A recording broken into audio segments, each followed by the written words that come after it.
Dibilacan part na pala to. So ito yung pinaka-boundary river nitong Dibilacan at saka Palanan, Isabela. Second day ko dito sa Palanan, Isabela. Sa first day ay pinasyalan natin ang dalawang pinakasikat na tourist destinations dito sa Palanan kasama ang Blue Lagoon at ang Dinadungan White Beach. Sa video naman natin ngayon ay makikipagbuno tayo sa Jungle Road na kukonekta sa Palanan papuntang Dibilacan. Marami nang nakapagsabi sa aking mga lokal na mahihirapan lang ako kung ako lang mag-isa dahil kailangan daw ng buhat at tulak sa mahihirap na bahagi ng kalsada. Mahirap man daw ang kalsada pero maganda naman daw ang mga tanawin ng dagat na nadaanan ko. Kumbaga dinidiscourage nila akong pumunta pero ini-encourage din para daw makita ko ang mga magagandang tanawin sa daan. Samahan nyo na lang ako at ating pasadahan ang Jungle Road mula Palanan papuntang Dibilacan. Jungle adventure baka mo, ito na. Ay, Diyos mio. Kalsada pa ba yan? Ito na nga. Ito na, ayaw na umandar.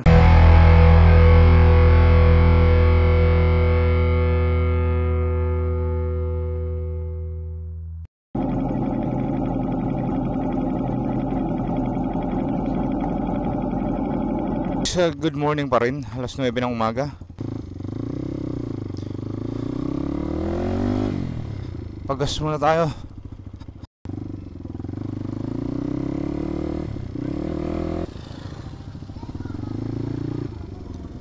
So alam natin ang Dibilacan ay isa sa pinaka-isolated.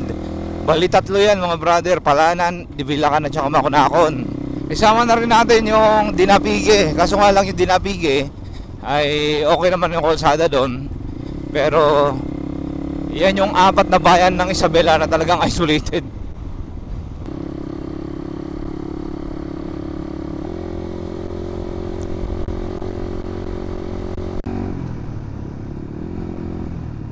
Yung papunta ng port. Yan, pakanan dito. Diyan kami bumaba kahapon. Anyway, diretso natin papunta ng Barangay Kulasi.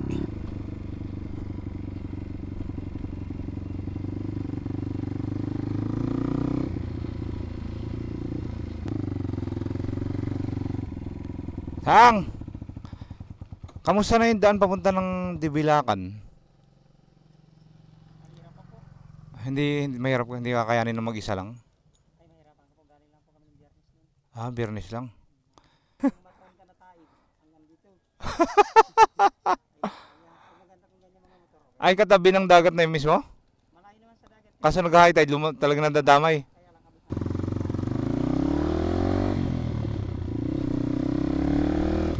Yan, sabi ni Kuya, mahirapan daw ako. Kasi nung pumunta sila nung Friday, last Friday lang daw sila pumunta. So 2 days ago. So ang nangyari, tulak-tulak. Tapos meron pa daw isang ilog na yun na yata yung last na ilog na kailangan tulayan.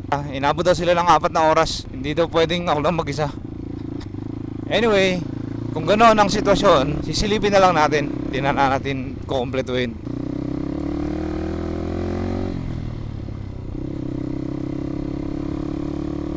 Basta ang sabi sa akin ay malabo daw kung mag-isa lang ako. Kasi may part daw yun na talagang tulakan. Magtutulak tayo. Ay ay ay.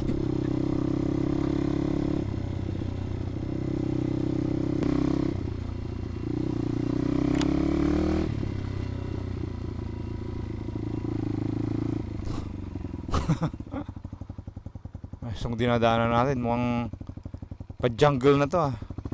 Jungle attack na.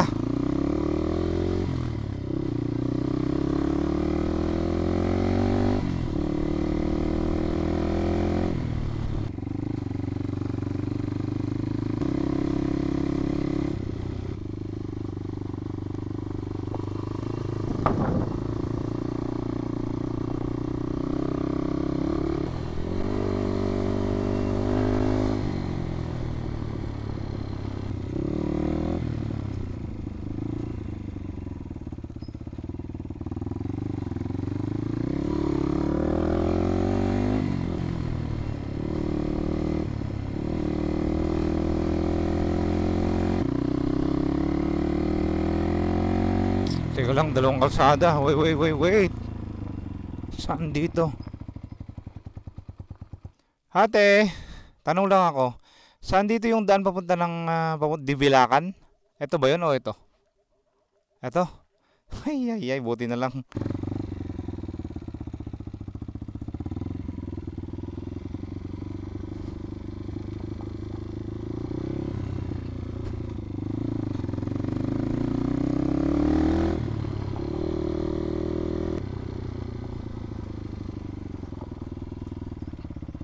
Ito yata yung may tulay.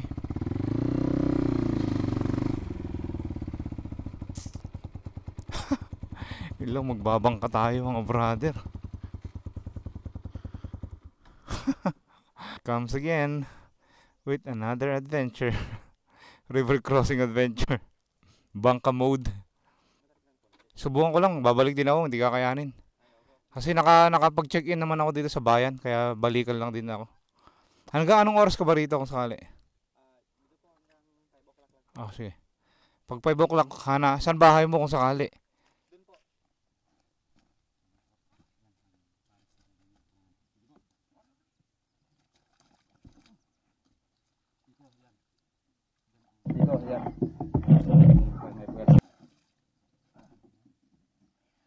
Sabi nga pala sa akin ni Kuya, mayroong isang part na mahirap yung kalsada, yung anong pangalan ulit? Giwad. Yan, Giwad. Silipin natin kung kaya, kung hindi, pwede naman tayo bumalik. Pero ito po yung expect nyo kung gusto nyo mag-adventure dito, sa mga gusto mag-rides dito. Ay, inaabot nga pala ito ng high tide daw. So tataas to. Gano'ng kahababaw yung mababaw niyan? Mas malalim pa rin. Dibilakan na ba to? Opo, Dibilakan na po ito. Yeah, Dibilakan part na pala to. So ito yung pinaka-boundary river na itong Dibilakan at saka Palanan Isabela. Okay, so ganun pala yun. Dibilakan na pala to.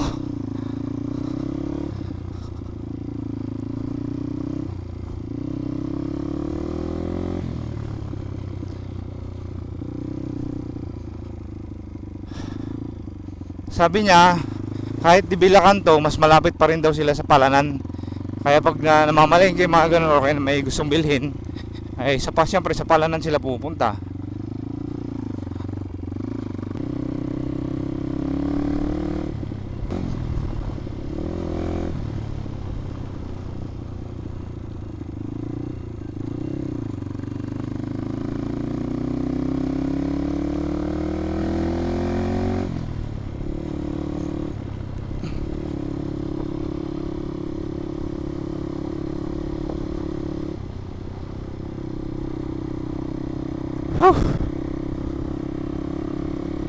So expect natin wala tayong makakasalubong dyan pag akyat sa bundok.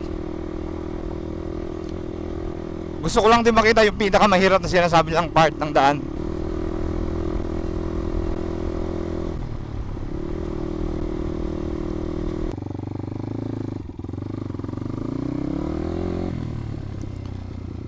Tayo akyat.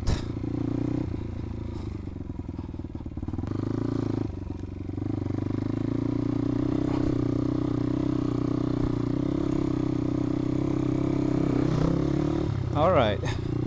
Swabe naman. Hanging bridge na gawa sa kahoy.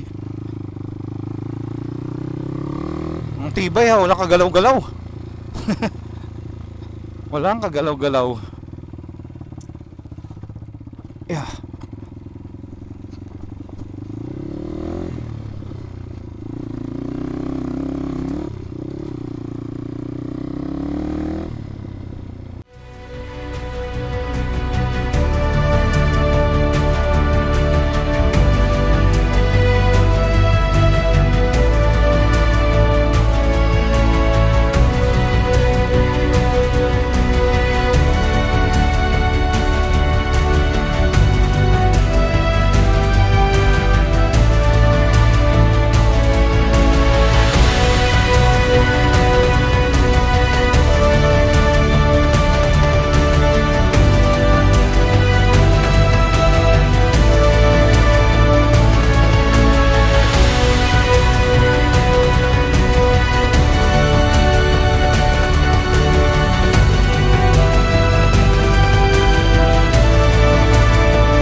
Nakita ko yung kabilang side, kukonekta pa rin yun sa dagat. So gilid ng dagat yung pinadaanan ng kalsada.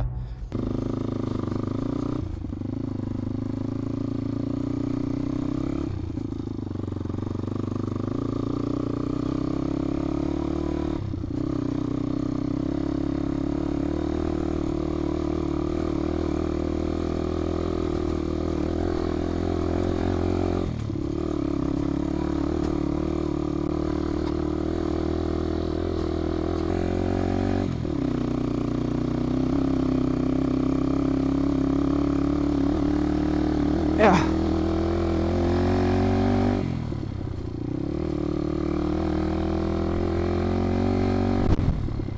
Alright, Red Soil Gaming.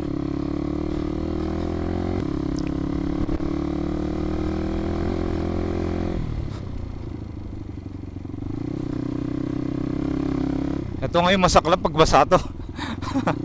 Buti na lang hindi nagulan nung karang araw or kahapon. May nakikita naman akong bakas ng siguro mga 2 wheels to mga to. Mga 2 wheels nga. Pero sa malamang sa mga farm lang nila dyan.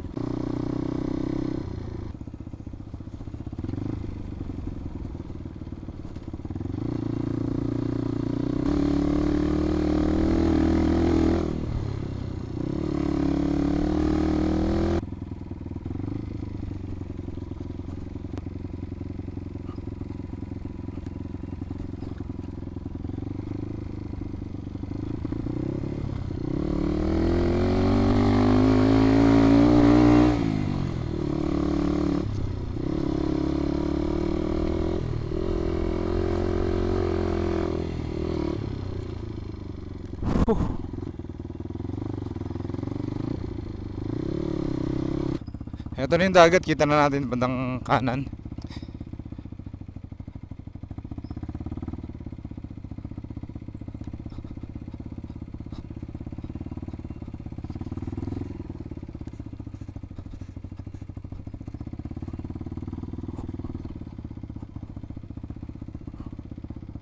Dalawang kalsada rito mga brother. Uy, ang ganda.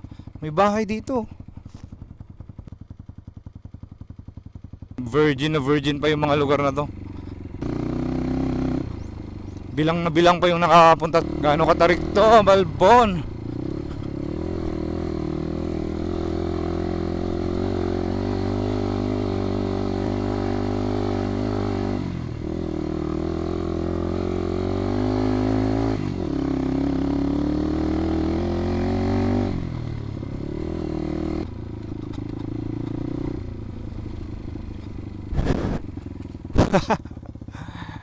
Welcome to the jungle. Na na na na na na na na.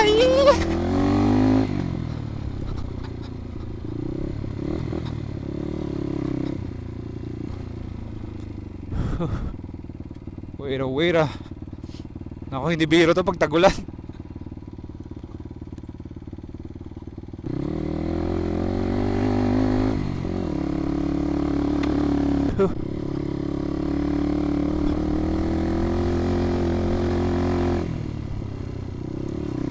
Babay na natin ito, silipin natin kasi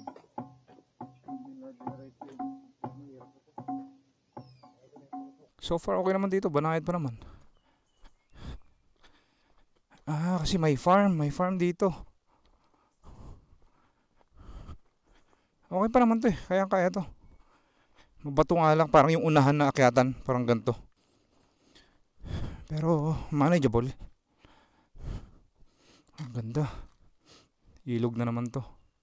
Konektadong ilog na nanggagaling sa yung mga bukal to eh. Nanggagaling sa bundok. Diretso papuntang dagat naman.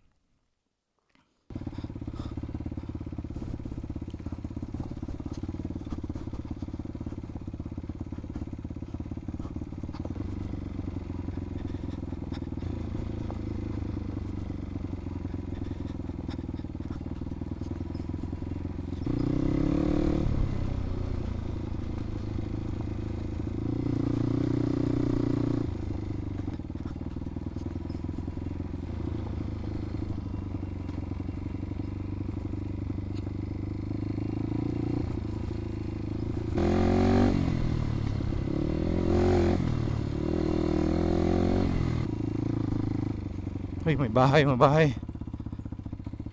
Tapos, ito ulit, may tulay dito. Pangalawang tulay na ganito, pangalawang hanging bridge. Malamang dito tayo dadaan, di ba?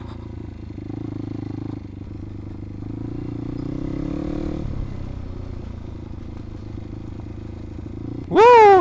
Here we go again. Oh yeah.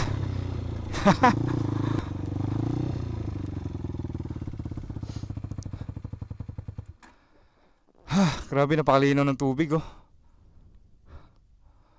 Ang linaw. Ang sarap maligo. Tara.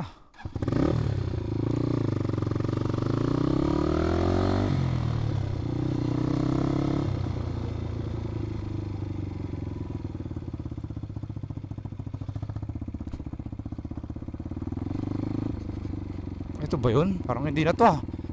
Hindi na nga kalsada to. Yung kalsada doon kanina bago magtulay.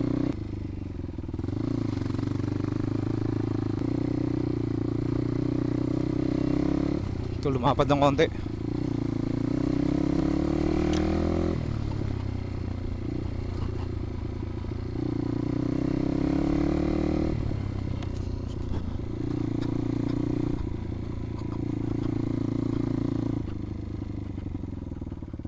Dalawang kalsada. Susundin natin ngayon dito. Kasi sa mapa hindi rin natin makikita to eh. Paliparan ko lang ng drone mga brother, silipin natin. Kasi may kalsada doon kanina. Yung bago tayo tumawid doon sa tulay, o dumaan doon sa tulay. May daan papunta dito, dadaan sa bundok na yan.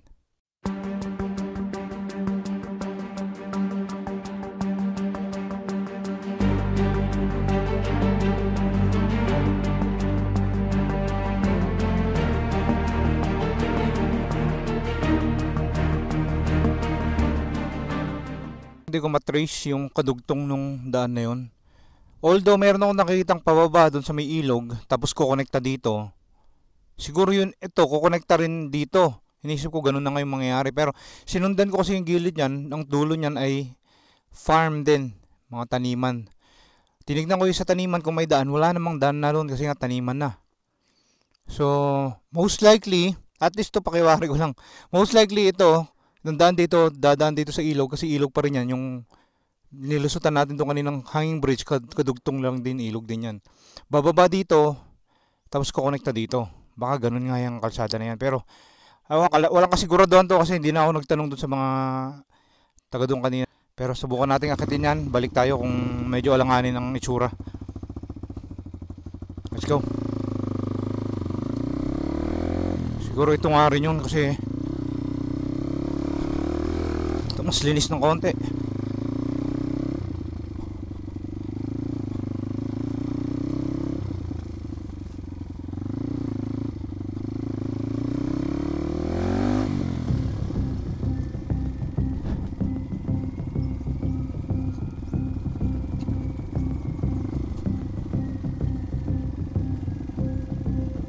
Alanganin na, oh.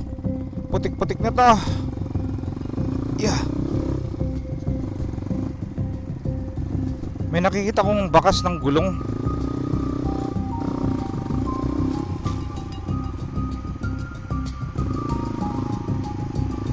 Yun. Lusod sa maputik na yan.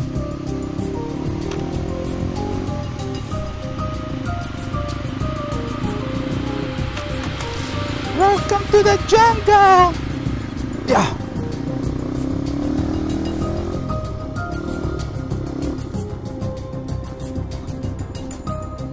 Oh. Yan, may mga bakas ng gulong, oh. So hopefully ito na nga to. Oops.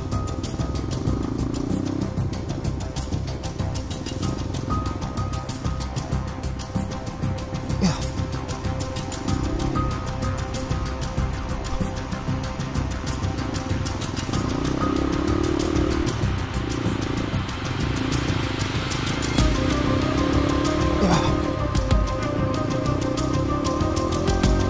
Jungle adventure baka mo, ito na.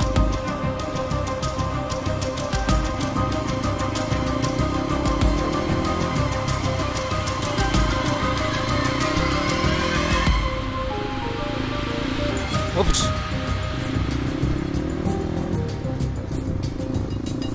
Oops. Ay, ay, ay.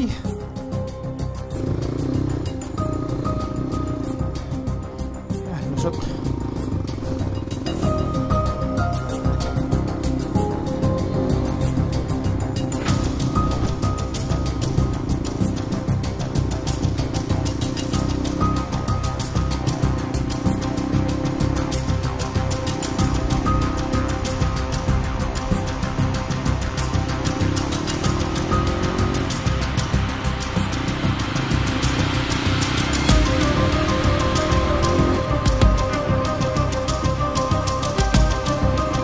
Ay.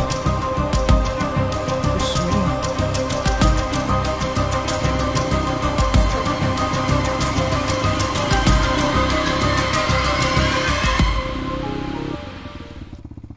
Ha, sapa. Nauuhaw na naman ako, mga brother. Tara, inom mo tayo dyan.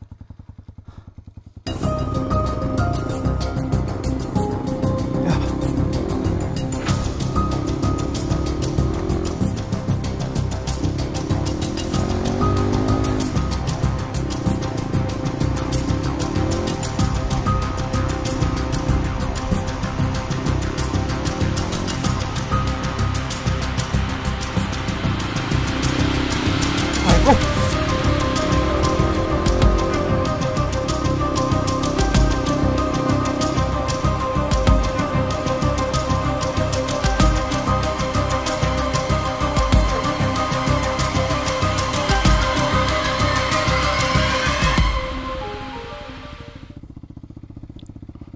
Ito mas maputik na to, mga brother.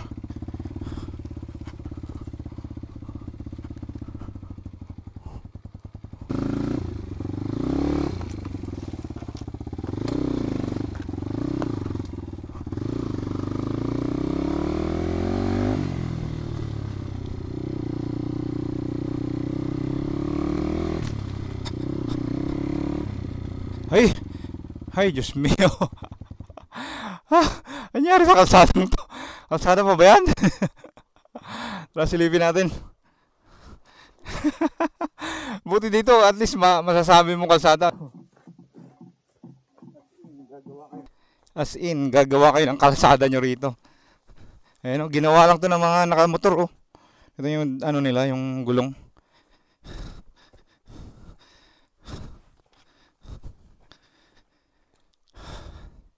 Ito yung kalsada.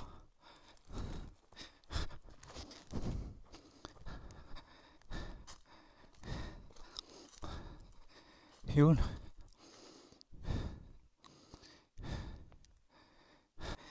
Siguro mga alas 2 na to ng hapon. At pala inagahan natin, ano.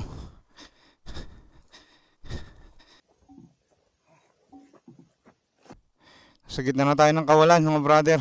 Hindi ko alam kung saan dito yung pinakamahirap na sinasabi sa akin na kailangan nila magtulak. Let's go, so go. Let's go, is a go, eh.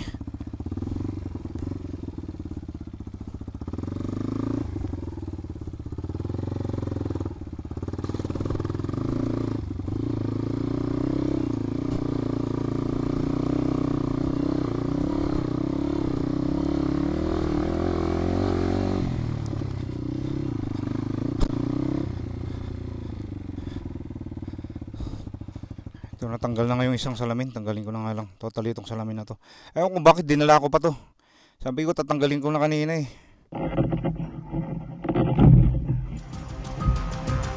Okay, tuloy natin ang biyahe.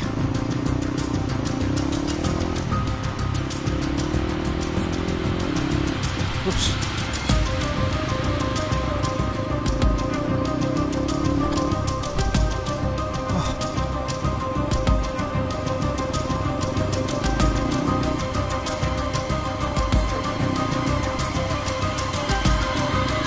Ay!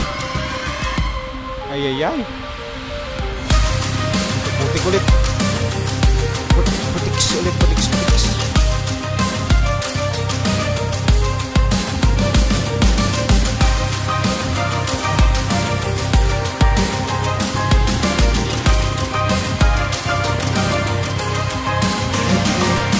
ito na nga.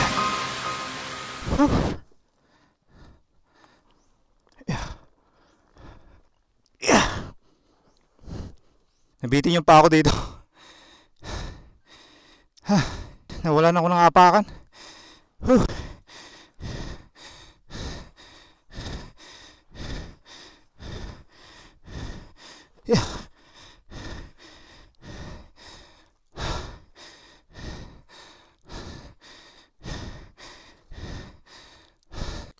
So meron pa dito.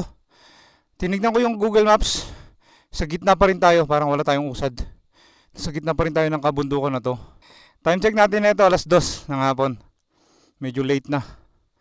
Dapat pala inagahan ko dito. Para nakalayo tayo ng konti. Saglitin nga natin to.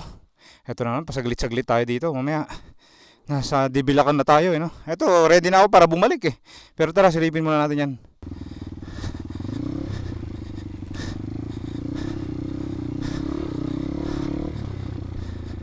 Ito nga. Ganun din. Ayan. Sapa rin yan. Parang dinaanan natin dyan. Natumba ako.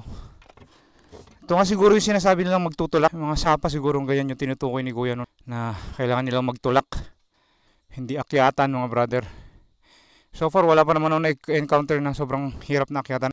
At least nakita ko na rin naman to. Sobrang curious talaga ako dito sa Dibilakan dahil nga sa ginagawang kalsada from Ilagan Isabela papunta ng Dibilakan, di ba? Yung 2 beses ko na minotor yon. Hindi pa nga natatapos din yon. So ngayon na-experience ko naman to Palanan to Dibilakan. Good enough. Mag-aakay tayo. Mag-aakay ako. Saan ako dadaan? Dito, yung lalim ng putik na yan. Hindi pwede dito. Baka lalo tayong di makauwi niyan. Dito ko na outbalance kasi wala nang apakan dito sa gilid.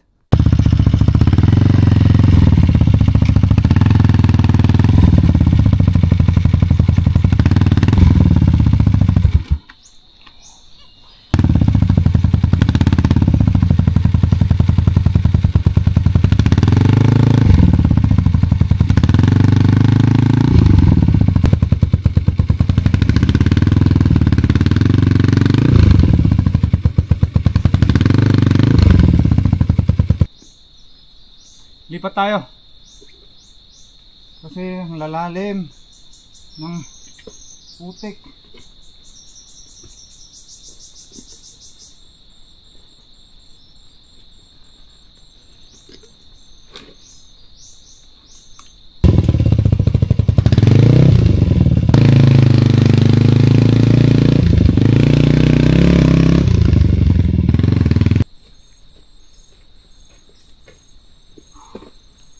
All good.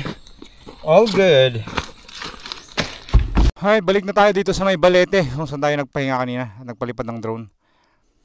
Diyan lang ako, siguro mga around 3 kilometers or siguro 2 kilometers mula dito yung nararating ko.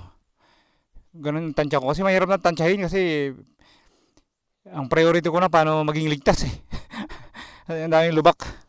Mula naman dito pabalik ng bayan ay okay naman yung kalsada. Tulayski.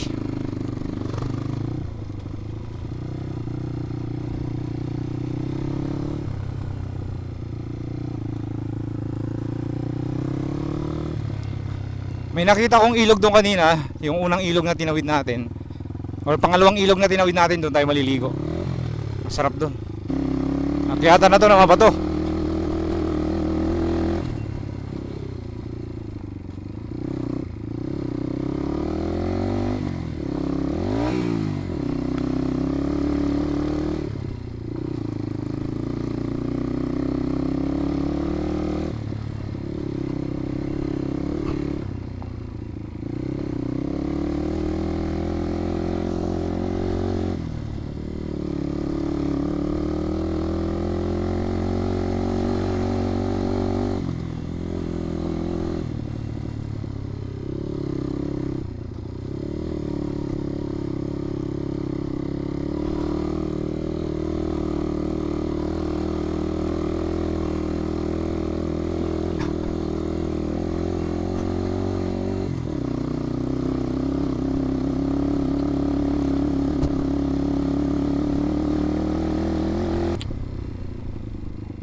Wow!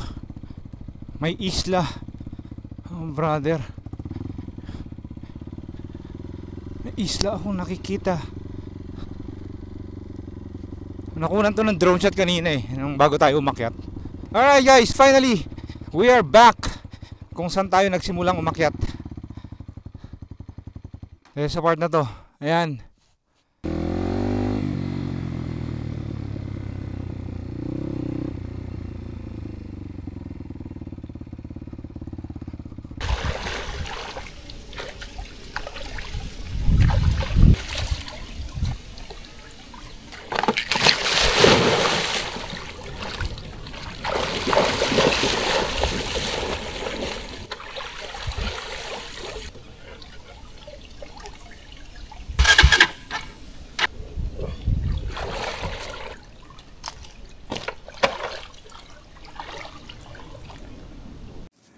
Hi mga brother. Ito na, ayaw na umandar. Kuryente niya okay naman, walang problema. Next na inisip kong problema yung air filter, baka nabasa. Tapos mangyayari na ito, magche-change oil na tayo. Kung nalagyan na yun ng tubig, magche-change oil na tayo nyan. Bad trip, gusto ko lang naman magkarwash siya. Ayan, dito tayo sa Barangay Kulasi. Ilinis ko yung karburador. Kasi palyado yung main jet na ito.